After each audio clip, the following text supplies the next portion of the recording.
Hi guys, it's Rick Shiels down here at Quest Golf Academy here at Prairie Sports Village, and I'm going to do a head-to-head. This is not a longish drive, this is just a standard head-to-head. I've got the new TAYLORMADE M2 driver for 2017. I'm going to pitch it up against the Callaway Great Big Bertha Epic, the normal Epic driver.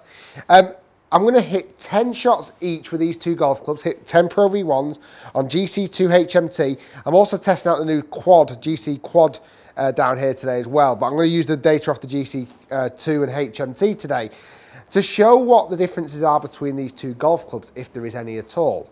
I've got these in exactly the same shaft. These are the Aldila Rogue 70 gram shafts in both of these two drivers, and I've got them as closely matched as spec as I can. The loft of the M2 is 9.75 and the loft of the Callaway is 10. So as close as I can get these two heads matching up as I can. The reason why I'm pitching these two close together because they've got similar weight distribution. The centre of mass, the centre of gravity is as far back on both of these drivers as possible to offer most forgiveness level. We've got composite crown on the top of the head with the M2, the contrast between the white border and the real carbon crown. And then we've got a little bit of carbon in the Callaway, but it's more disguised. It's kind of subtly placed in. But the big talking point with the Callaway is the gel brake technology. These two, they're not steel, titanium rods that stick from the front to the top of the bottom of the club that helps support the head. Let's give them a whack. So I'm going to go M2 first. I'm going to hit 5, then swap over to the Callaway, hit 5. Just so you don't need to see every shot, I'm going to show you a selection of them, and then we're going to jump back on the computer and see what the stats say between these two golf clubs. Let's start off with TAYLORMADE M2, the big stick.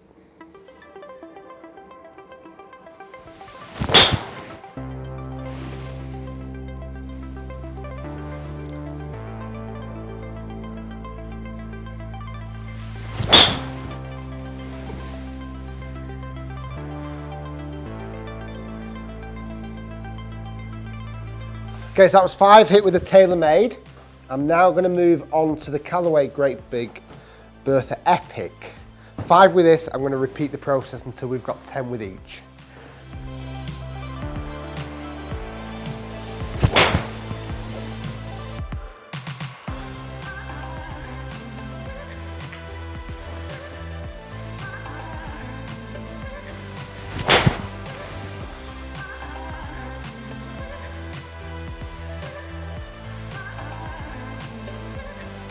Okay, so 5 done with each so far. I'm going to go back to the TAYLORMADE now and hit 5 more with each, and then we can dive through the numbers.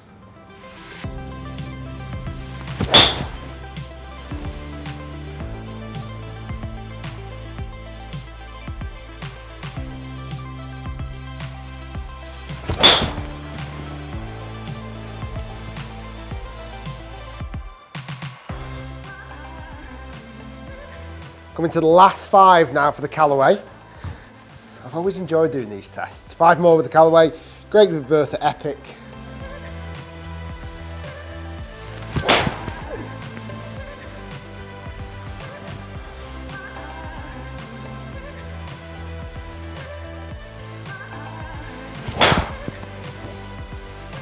Okay, so that is all of the shots done from both clubs. It's not a bad one to finish on, is it? So let's have a look at the numbers now. I'll pull it up on screens and get some averages of the two clubs and see how they performed head to head. I think this is going to be an interesting one. Right guys, so the numbers are in. We've gone TAYLORMADE M2, new one versus Callaway Great Big Bertha Epic, standard Epic. That was an interesting test. I enjoyed hitting the clubs. Now, to give you an idea on what feedback I got from the clubs, one was much louder than the other.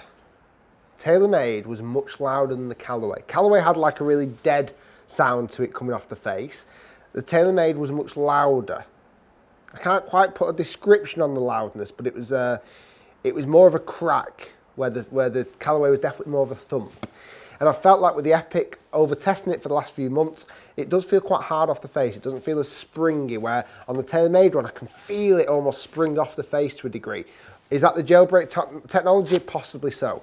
Let me take my glove off. Right, let's have a look at some data. Let's look at the ball data first from the two clubs. So I've gone with the averages over the 10 shots here. I've left all of them in just so we can kind of see them.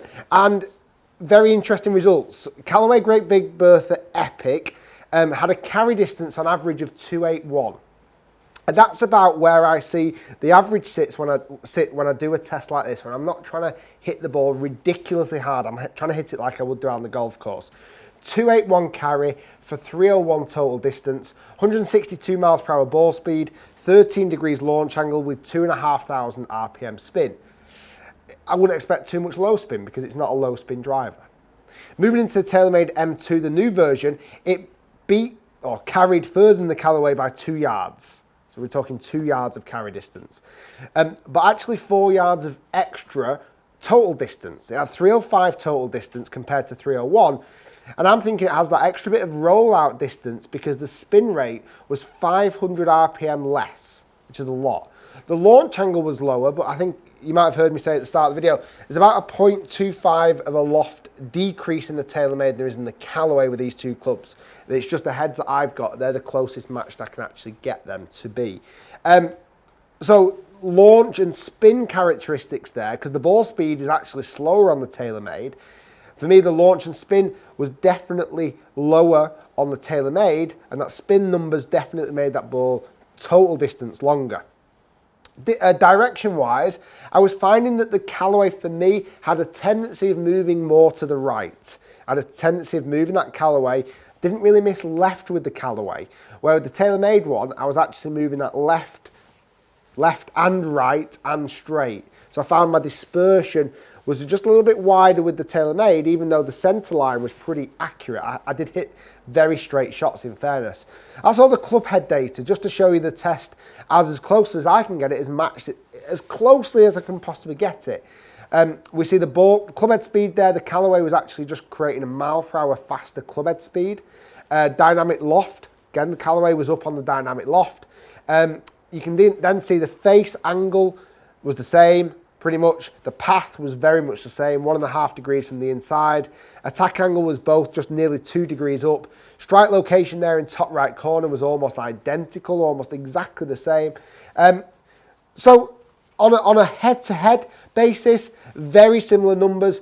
Like I say, the only difference I can see in the loft and the spin numbers may come down to a smidgen of loft, actual what these drivers are, because I actually don't know the exact measurement. There's got to be a tolerance of some description in there, and the fact that I can't get them perfect, but it's not that much difference really. 0.75 of a difference isn't a lot at all.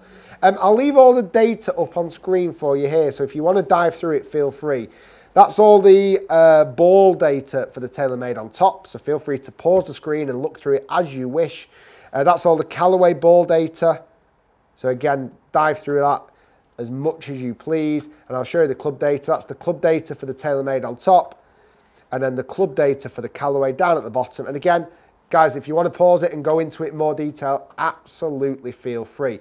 For me, the biggest difference there was the feel of the two drivers opposed to the performance. The performance were very closely matched, but I found the feel to be very, very different. And I found the direction just to be favouring slightly different shot shapes with the two drivers. That's the serious head-to-head. All right, that's the serious stuff done. I'm glad that's over with. We're now going to move into something a bit silly. We're going to do a longest drive competition between these two drivers. And when I say longest drive, I just mean I'm going to hit them as hard as I can possibly hit them, and let's see which one of them goes furthest. That might suit some people. That was the serious stuff done. Let's go and do the fun stuff. And then I'm going to do the same two tests, the head-to-head and the longest drive, with the TaylorMade M1 driver versus the Callaway Great Big Bertha Epic Sub-Zero. So stay tuned for that. If you do not want to miss a video, make sure you hit that red button down below. It's a subscribe button that is free to do. All you need is a Gmail account, and it just means you don't miss a single video, and I post daily. Guys, thanks for watching. Hopefully you enjoyed the video. If you have, click thumbs up. What do you think of the outcome of these two drivers? Which one tempts your eye a little bit different? Does one suit your eye better than the other, or do you actually just prefer the performance of one over the other? Thanks for watching, guys. Hopefully you enjoyed the video. We'll see you next time.